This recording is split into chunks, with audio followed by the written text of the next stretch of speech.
Les déchets déposés dans les bacs sont présentés par les habitants afin d'être collectés. Le camion benne passe et l'agent de collecte présente chacun des bacs sur le lève-conteneur. Le camion bicompartimenté permet de collecter les ordures ménagères dans la partie de gauche et les emballages à droite.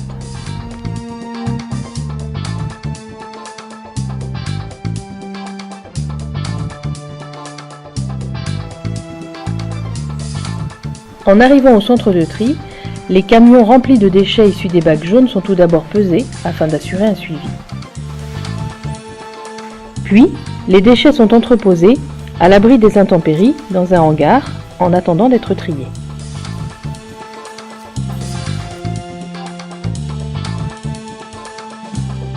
Ils sont ensuite chargés petit à petit sur le tapis roulant grâce au godet d'un engin de manutention.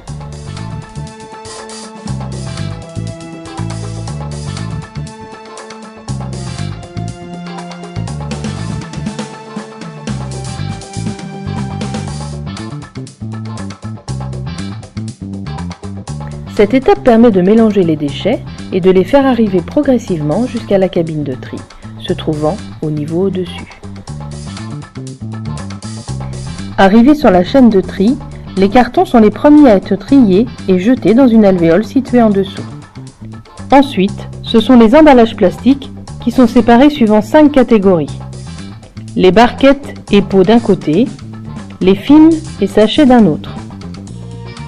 Puis, vient le tour des bouteilles, où l'on sépare les contenants transparents, colorés ou opaques. Chacune de ces catégories de déchets tombe dans une alvéole différente.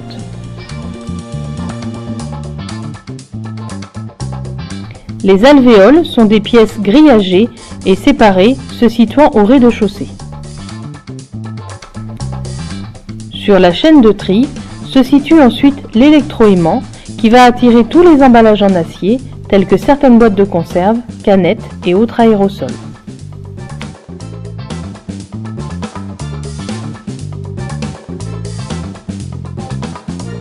Ils tomberont directement dans une presse, seront compactés en paquets, puis acheminés en zone de stockage.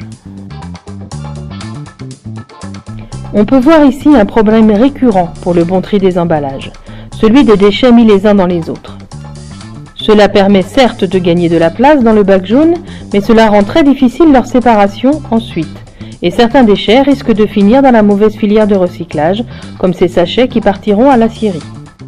La dernière équipe de la chaîne de tri récupère les emballages métalliques restants, c'est-à-dire ceux en aluminium. Elle récupère aussi les briques alimentaires.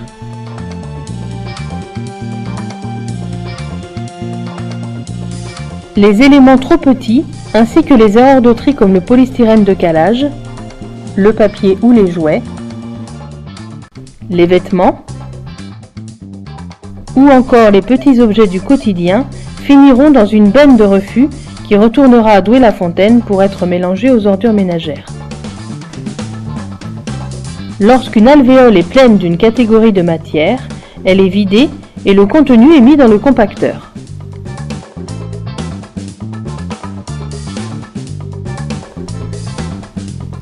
Il en ressort des balles maintenues par des fils métalliques.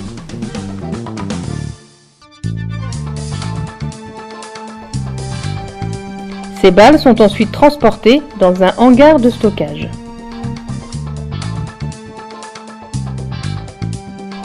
Elles y sont entreposées par type de matériaux, à l'abri du soleil et des intempéries, le temps d'avoir une quantité suffisante pour remplir une semi-remorque qui les conduira à l'usine de recyclage adéquate.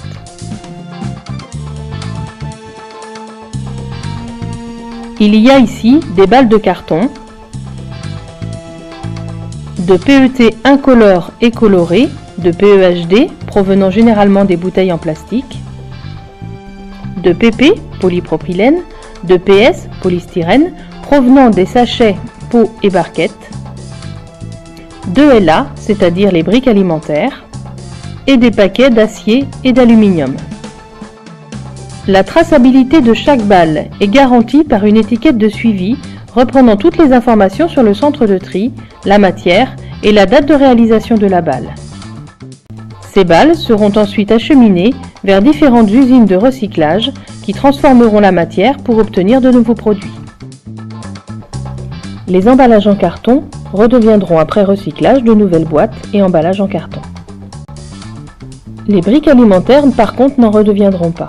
Elles seront transformées en papier toilette et essuie-tout industriel, en papier craft ou bien encore en tectan, matériaux utilisés pour faire du mobilier.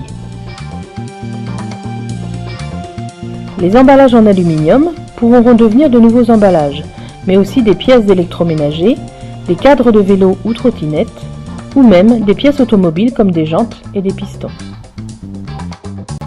Les emballages en acier, eux, pourront être recyclés en divers outils et visseries, en nouveaux emballages ou encore en carrosserie de toutes sortes. Les bouteilles et flacons en plastique opaque serviront à faire de la tuyauterie et divers objets en plastique, tels que des bacs de collecte mais aussi du mobilier, ou encore d'autres objets du quotidien. Les bouteilles et flacons transparents pourront être recyclés en de nouvelles bouteilles, mais aussi être filés pour servir de rembourrage pour des couettes par exemple, ou bien encore être tissés pour devenir du tissu polaire. Les films et sachets triés deviendront ensuite des sacs poubelles ou encore des bâches. Les pots et barquettes, eux, seront transformés en cintres ou boîtiers par exemple.